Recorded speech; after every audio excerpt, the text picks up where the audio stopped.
Hi aspirants. Hindu news paper டெய்லியும் exam point of வியூவில் பார்க்கும். ஒரு 5 பாயிண்ட் 6 பாயிண்ட் டெய்லியுமே எக்ஸாம் பாயிண்ட் ஆஃப் வியூவில் என்னென்ன இருக்கோ அது மட்டும் பார்க்கும். ஏன்னா ஏன் ஹிந்து நியூஸ் பேப்பர் எடுக்கிறோம் அப்படின்னா, இதை படிக்கிறதுக்கு எந்த ஒரு ஆஸ்பிரன்ஸுமே போர் அடிக்கும். ஸோ வேகாக இருக்கும். அட் த சேம் டைம் அதில் இருக்கிற வொக்காபுலரிஸ் நம்மளால் புரிஞ்சிக்க முடியாது.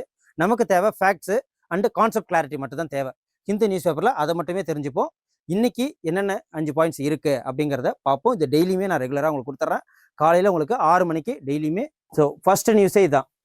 என்னென்னா ஒரு ரெக்கார்ட் பிரேக் ஆகியிருக்கு. அதாவது ஏப்ரல் 9ஆம் தேதி பாண்டிச்சேரி, கேரளா மற்றும் அஸ்ஸாமில் எலெக்ஷன் நடந்தது. அந்த எலெக்ஷன் நடந்ததில் ஒரு ஹிஸ்டாரிக் டேர்ன் அவுட்னா ஒரு சாதனை நடந்திருக்கு. 89.87 விழுக்காடு பர்சன்டேஜ் ஓட்டு எங்கே போல் ஆயிருக்கு அப்படின்னு பார்த்தீங்கன்னா புதுச்சேரியில் போல் ஆயிருக்கு. ஸோ இதை கொஷின்ஸில் கேட்பாங்களா அப்படின்னு கேட்டால் கேட்பாங்க தான். எலெக்ஷனுங்கிறது very sensitive subject, democratic subject.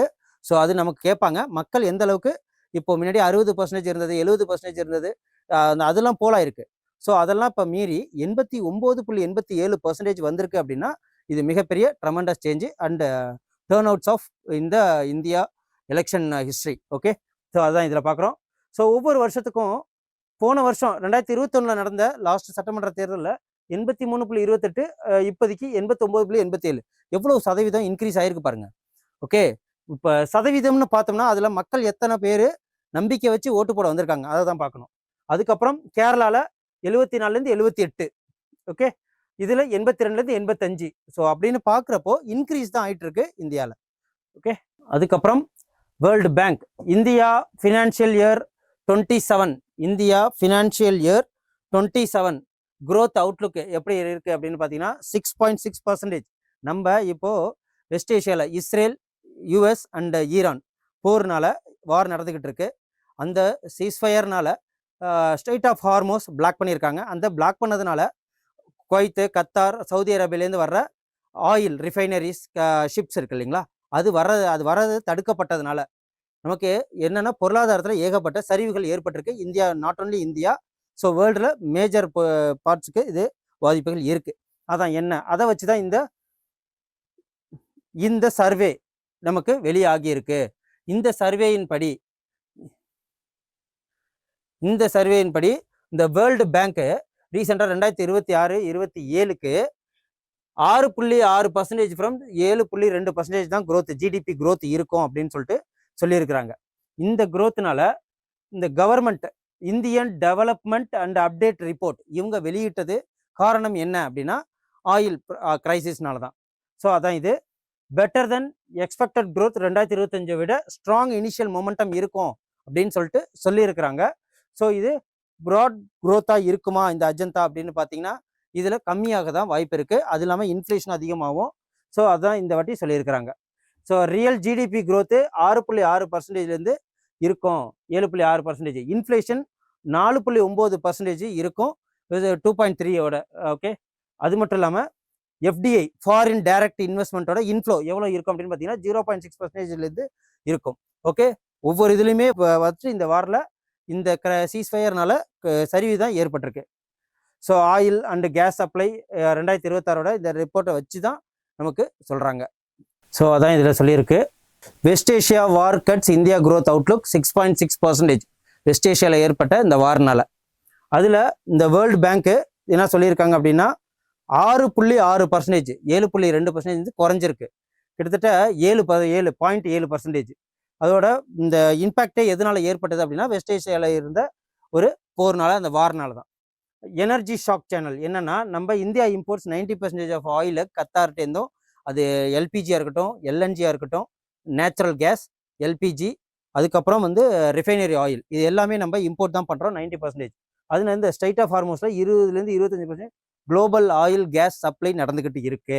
So அதை ஈரான் டேக் ஓவர் பண்ணதுனால தான் இவ்வளோ பிரச்சனைகள். ஓகே, நாட்டில். ஸோ எவ்ரி $10 பேரல் இப்போதைக்கு அதிகமாக ஸோ இப்போ கிட்டத்தட்ட பேரலோட ரேட்டு 110 தாண்டி போய்கிட்டு இருக்கு. So inflation and cost push effect என்னன்னா, petroleum based raw materials and services எல்லாமே இன்ஃப்ளேஷன்ஸ் அதிகமாக இருக்கும். அதுக்கப்புறம் ஃபுட்டு இன்ஃப்ளேஷன் இதுலேயும் நடக்கும். ஏன்னா கேஸ் இருக்கு இல்லைங்களா, எல்பிஜி யூஸ் பண்ணுறாங்க. ஸோ அதனாலேயே இப்போ சில ஏரியாக்கள்லாம் சாப்பாடோட ரேட்டு, ஃபுட்டோட ரேட்டு அதிகமாக இருக்குது. அப்புறம் fiscal and supply pressure. So subsidy pressure என்னன்னா 1.8% ஆஃப் ஜிடிபி. இதில் தான் வந்து நமக்கு ட்ரேட் அண்ட் எக்ஸ்டர்னல் பேலன்ஸை வச்சு நம்ம கால்குலேட் பண்ணப்போ கரண்ட் லெவலில் நமக்கு இவ்வளவு பாதிப்புகள் ஏற்பட்டிருக்கு.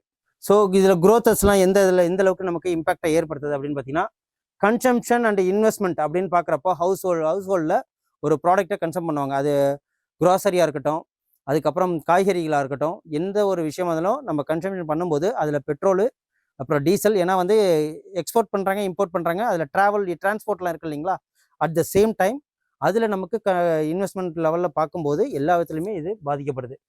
Disposable income and firm face higher cost and uncertainty இதெல்லாம் நடக்குது. அப்புறம் இன்ஃப்ளேஷன் ரிஸ்க் எவ்வளோ அப்படின்னா 4.9%. இதில் ஃபுட்டு, எனர்ஜி அண்டு ருப்பி ப்ரெஷரில் நமக்கு ஏற்பட்ட அந்த டாலரோட ப்ரெஷர் இதனால 4.9% இன்ஃப்ளேஷன் சொல்லியிருக்கிறாங்க. ஃபிஸ்கல் டெஃபிசிட் யார் வந்து இதை மேனேஜ் பண்ணுறாங்க அப்படின்னா கவர்மெண்ட், இந்தியாவோட கவர்மெண்ட் தான். இதில் மானிட்டரி பாலிசி யார் வந்து மேனேஜ் பண்ணுவாங்க அப்படின்னா, மானிட்டரி பாலிசி மேனேஜ் பண்ணுறது ஆர்பிஐ, சென்ட்ரல் பேங்க்கு. ஓகே, இதில் ஃபிஸ்கல் மார்ஜின் வந்து 7.6% ஆஃப் ஜிடிபியில் ரோல் பண்ணுது. ஸோ இவ்வளோ தான்.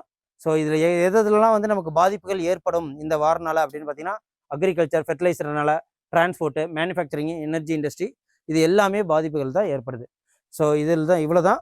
ஸோ இதனால தான் நமக்கு இப்போதைக்கு ஜிடிபியோட ரேட்டு 6.6% வருதுன்னு சொல்லிட்டு சொல்லியிருக்கிறாங்க வேர்ல்டு பேங்க்.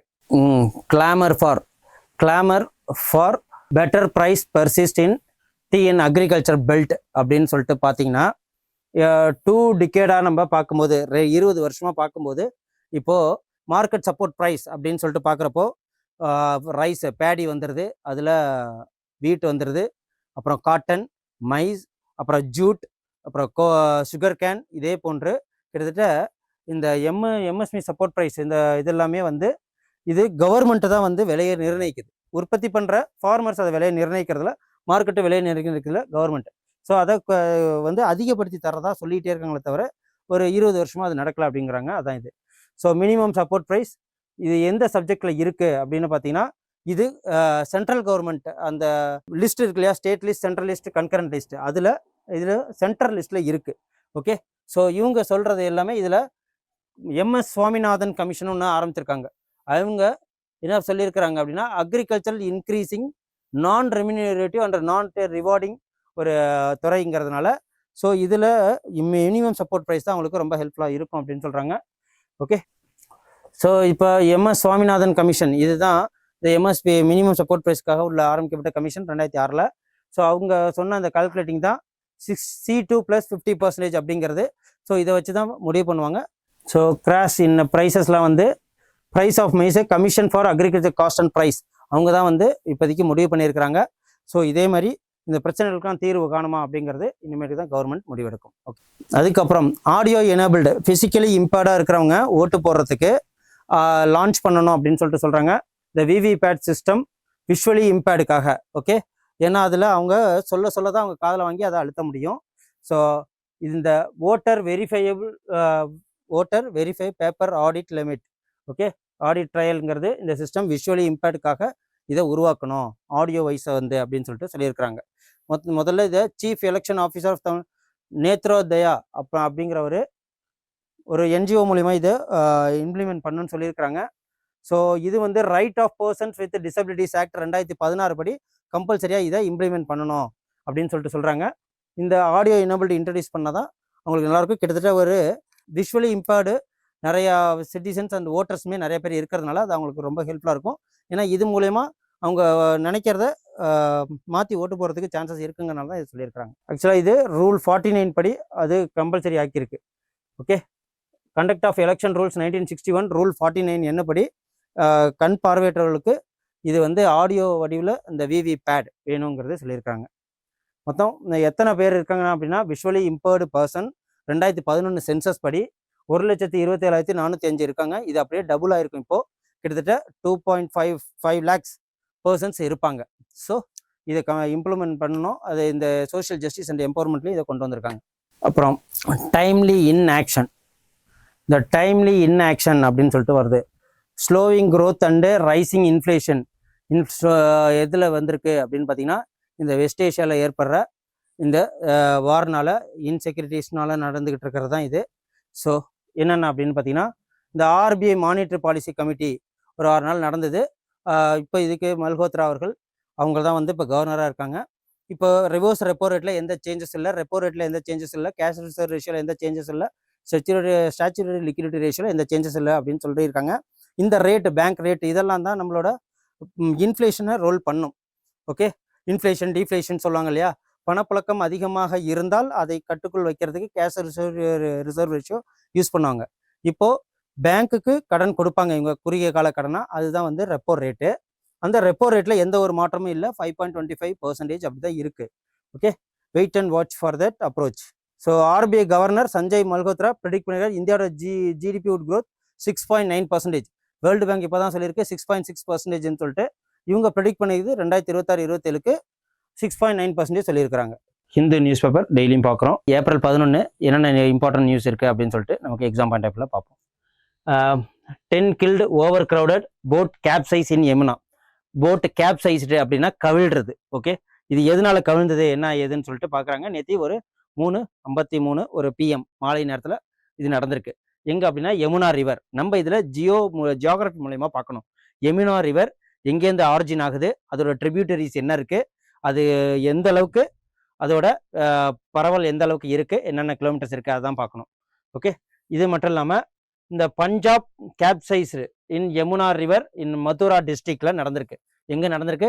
மதுரா டிஸ்ட்ரிக்ட், உத்தரப்பிரதேஷில் நடந்திருக்கு. இதில் கிட்டத்தட்ட 10 பேர் இறந்துருக்குறாங்க. ஸோ 30 பேர் இதில் ட்ராவல் பண்ணியிருக்காங்க. 18 பேர் கிட்டத்தட்ட மீட்டுட்டுன்னு சொல்கிறாங்க. ஸோ அதெல்லாம் நமக்கு வேணாம். இதில் வந்து இந்த யமுனா ரிவரில் இது கவிழ்ந்ததுனால ஒரு கும்பமேளாவில் தான் கவிழ்ந்திருக்கு.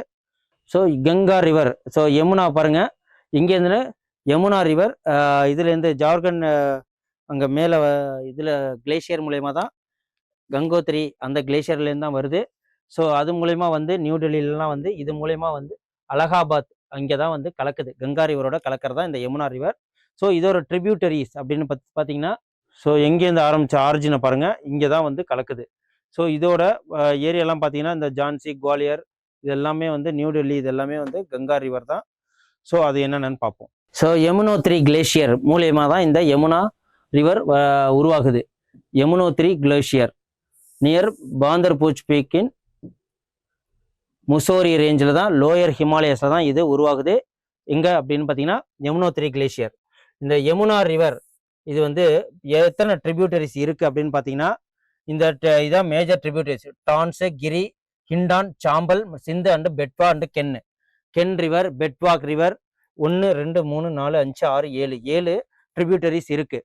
இது எத்தனை சிட்டிஸை கவர் பண்ணுது, மாநிலத்தை கவர் பண்ணுதுன்னா உத்தரகாண்ட், ஹிமாச்சல பிரதேஷ், உத்தரப்பிரதேஷ், ஹரியானா, டெல்லி, அப்புறம் டெல்லியில் நொய்டா, மதுரா, ஆக்ரா மற்றும் ஃபெரோஷாபாத், இது பிரயாக்ராஜ் போன்ற எல்லா இடத்தையுமே கவர் பண்ணுறதா இந்த Yamuna river.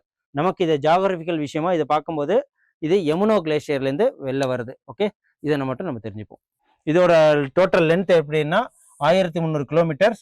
Yamuna is the crucial river for Indian essential tributaries to Ganga river அப்படின்னு சொல்கிறாங்க. இங்கே வந்து அலகாபாத்தில் இது கலக்கிறத நம்ம பார்த்தோம். ஏன்னா இது யமுனாவே வந்து கங்காவோட ட்ரிபியூட்டரிஸ் தான். ஓகே, அதனால சொல்கிறேன். யமுனாவுக்கு கிட்டத்தட்ட 7 ட்ரிபியூட்டரிஸ் இருக்குது. கங்காவே வந்து யமுனாவோட ட்ரிபியூட்டரிஸ் தான். இதோட kilometre 1300 kilometre. So justice inquiry act 1968 படி ஜஸ்டிஸ் வெர்மா அவர்கள் வந்து என்ன பண்ணியிருக்காங்க, ரிசைன் பண்ணியிருக்காங்க. ஒரு ஜட்ஜை ரிமூவல் பண்ணணும், சுப்ரீம் கோர்ட் ஜட்ஜை ரிமூவல் பண்ணணும் அப்படின்னா, இம்பீச்மெண்ட் பண்ணணும் அப்படின்னா, ராஜ்யசபா லோக்சபாவில் 100 சீட்டும், ராஜ்யசபாவில் 50 சீட்ஸ் வேணும்னு சொல்லிட்டு முன்னாடியே பார்த்தோம். ஸோ அதே மாதிரி தான் இதில் எந்த ஆக்ட் மூலயமானா ஜட்ஜஸ் இன்கொயரி ஆக்ட் 1968 படி அவர் ரெசிக்னேஷன் பண்ணியிருக்காரு. அந்த ரெசிக்னேஷன் யார்கிட்ட கொடுப்பாங்க அப்படின்னு பார்த்தீங்கன்னா பிரசிடெண்ட்டை தான் கொடுப்பாரு. ஸோ இதுக்கு removal of president impeachment process என்ன அப்படின்னா, ஆர்டிகல் 124(4) வந்து ரிமூவல் ஆஃப் ஜட்ஜஸ் எங்கே அப்படின்னா சுப்ரீம் கோர்ட்டு. அதுவே ஆர்டிகல் 218 ரிமூவல் ஆஃப் ஜட்ஜஸ் ஒவ்வொரு ஸ்டேட்டோட ஹை கோர்ட். அவங்க யார் ரிசைன் பண்ணுவாங்க அப்படின்னா எங்கே போய் ரெசிக்னேஷன் கொடுக்கணும்னா பிரசிடெண்ட்டை தான் கொண்டு போய் கொடுக்கணும். ஓகே, இதான் இது. இந்த கிரேட் நிக்கோபார் ஐலாண்ட், இது மிகப்பெரிய டிராஃப்ட் மாஸ்டர். இந்த கிரேட் நிக்கோபார் ஐலாண்டை என்னவா மாற்ற போகிறாங்க அப்படின்னா ஒரு டூரிசம் ஐலாண்டாக மாற்ற போகிறாங்க. இந்தியா இதுக்காக ட்ரெமெண்டஸ் இன்ஃப்ராஸ்ட்ரக்சர் கொடுக்க போகிறாங்க.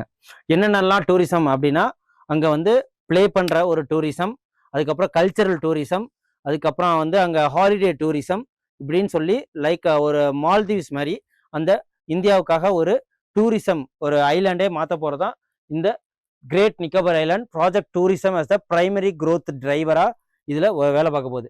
ஸோ 92,000 கோடி மெகா இன்ஃப்ராஸ்ட்ரக்சர் ப்ராஜெக்டை எங்கே இம்ப்ளிமெண்ட் பண்ணுறாங்க அப்படின்னா நிக்கோபரில். பாப்புலேஷன் இங்கே எல்லாமே செட்டில் ஆகிறதுக்கும் பர்மனெண்ட் மற்றும் டெம்பரரியாகவும் அட் த சேம் டைம் அங்கே இருக்கிற ட்ரைபல்ஸ்க்கு எந்த பாதிப்பும் இல்லாமல் இதை பண்ணுறாங்க.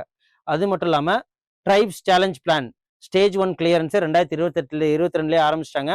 அது மட்டும் இல்லாமல் கண்டெய்னர் டிரான்ஸ்ஷிப்மெண்ட் போர்ட்டும் அப்புறம் ஏர்போர்ட்டு பவர் பிளான்ட்டு டவுன்ஷிப்பு எல்லாமே அங்கே கொண்டு வரதுக்கு இன்ஃப்ராஸ்ட்ரக்சர் டெவலப்மெண்ட் பண்ணிட்டாங்க.